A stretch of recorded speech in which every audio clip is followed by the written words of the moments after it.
लेकिन आगे बढ़ते हैं और हम बात करते हैं निकुंज की नज़र। निकुंज हमारे साथ जुड़ रहे हैं। गुड मॉर्निंग निकुंज। निकुंज, अभी हम बात कर रहे थे, एफएनओ डेटा को भी एनालाइज कर रहे थे कुछ के साथ भी, कि ये जो स्टार्ट ऑफ ये नई सीरीज की जो शुरुआत हो रही है, डेटा ये बता रहा है कि बाजार बहुत हल्का हो गया है।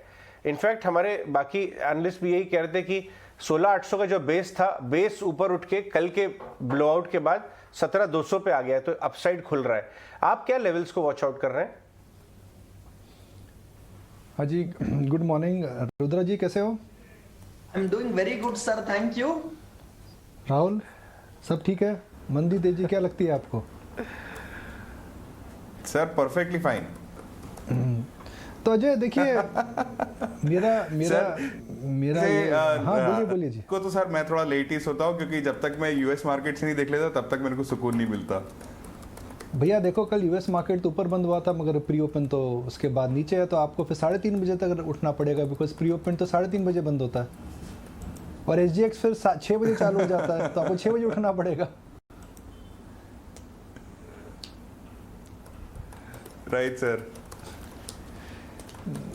देखिए, आप अगर सीरीज देखें तो सीरीज के अंदर क्या हुआ है, सबने भीषण मंदी की बात करी, ये खराब है वो खराब है, मगर निफ्टी 17,000 के आसपास बंद हुआ है। और मैं प्रोड्यूसर साहब से अभी रिक्वेस्ट करूंगा जी, नवंबर से निफ्टी का चार्ट डालिए।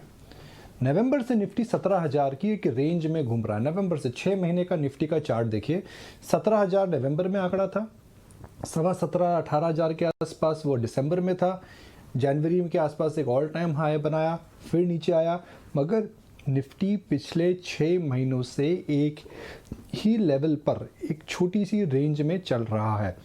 और सबसे बड़ा तो ये मैं एक पॉइंट आउट करना चाहूँगा, 3 मंथ में देखिए जी 1% का चेंज है।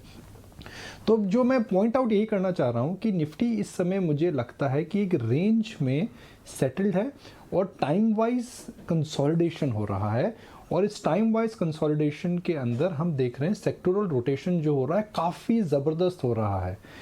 भले वो आईटीसी के अंदर कमबैक हो या एचडीएफसी बैंक के अंदर सेलिंग या फिर एनटीपीसी के अंदर आउट परफॉर्मेंस, बड़ी बात यह है कि मार्केट के अंदर इतनी कठिनाई आई हैं, इन्फ्लेशन, युद्ध, crude, energy shock, stocks have adjusted but the markets have not adjusted, और शायद यही बात मैं बताना चाहूँगा।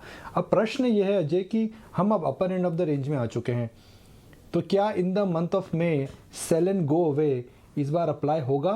और people have already sold in the month of April and May में वापसी होगी, तो क्या May will be a month where Nifty will decisively break down from the range 5 महीने के कंसोलिडेशन के बाद, या it will decisively break out of the range?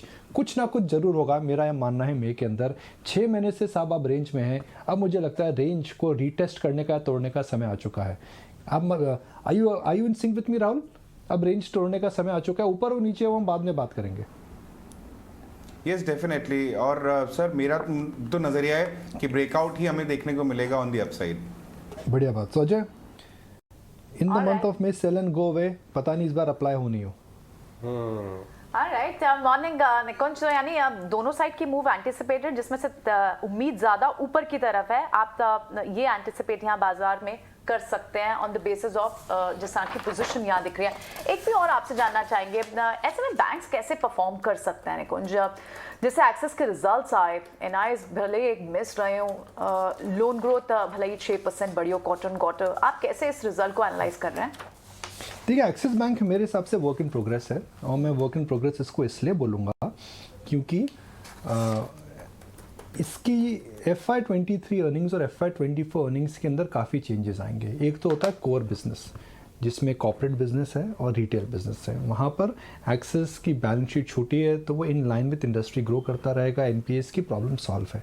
मगर एक्सिस के अंदर सिटी बैंक का बिजनेस, इंश्योरेंस बिजनेस, ये जब फिल्टर इन करेगा तो FY24 को लेकर के काफ़ी परिवर्तन आएंगे। तो एक्सिस बैंक मेरे हिसाब से वर्क इन प्रोग्रेस है। ICICI bank work in progress था, अब वह एक उसने डेमोन्स्ट्रेट कर दिया है अपनी capability. State Bank of India re-rate हो चुका है, और मुझे लगता है कि अगला टर्न अप इंडसइंड बैंक का आने वाला है। इन बैंक्स के अच्छे दिन आ चुके हैं, मगर इस चक्र के अंदर अनलाइक 2003 टू 2008 जहां पर सब बैंक्स एक साथ ऊपर गए थे, मुझे लगता है कि जो मार्केट शेयर गेन है वो बड़े बैंक्स के पास रहेगा, टेक्नोलॉजी का जो एडवांटेज है वो बड़े बैंक्स के पास रहेगा, और वैल्यूएशन रीरेटिंग है वो बड़े बैंक्स में होगी, बिकॉज छोटे बैंक्स का जो रेलेवेंस है वह कम होने लग जाएगा। मैं आपको एक एग्जांपल देता हूँ। अगर आप पेडर रोड पे जाएं तो एक समय था पेडर रोड के अंदर, राकेश जुनवाला साहब बताते थे कि पेडर रोड में जो करीब 7-8 किलोमीटर 6-7 किलोमीटर लंबी रोड है, उस रोड पर करीब करीब 12 एटीएम होते थे। अब आप मुझे बताइए आने वाले समय में उन बैंक्स का क्या रेलेवेंस रहेगा, उन एटीएम्स का क्या रेलेवेंस रहेगा। तो जो ओवर क्राउडेड बैंक्स में हमने ट्रेड देखी थी जो पिछली साइकिल में हुआ था जिसमें सबने पार्टिसिपेट करा था, मुझे लगता है वो चेंजेस आने वाले हैं। और बड़े बैंक्स में नज़र रखिए, खास करके आईसीआईसीआई बैंक में। मुझे लगता है इंडसइंड बैंक के नतीजे आने वाले हैं, पर जो दूसरे बैंक से नतीजे देख के मुझे लगता है कि नतीजे ठीक हो सकते हैं, वह एक डार्क हॉर्स हो सकता है। और I think they are reaching that point where ICICI HDFC Bank could be also contra buy. Alright, ठीक है निकुंज, तो बैंक्स में से IndusInd bank can be a dark horse, और बैंक्स के रिजल्ट्स अच्छे, वर्क इन प्रोग्रेस एक्सिस के बैंक के रिजल्ट्स को निकुंज मानते हैं। शुक्रिया निकुंज आज समय देने के लिए और अपना व्यू ये सभी बातों पे शेयर करने के लिए।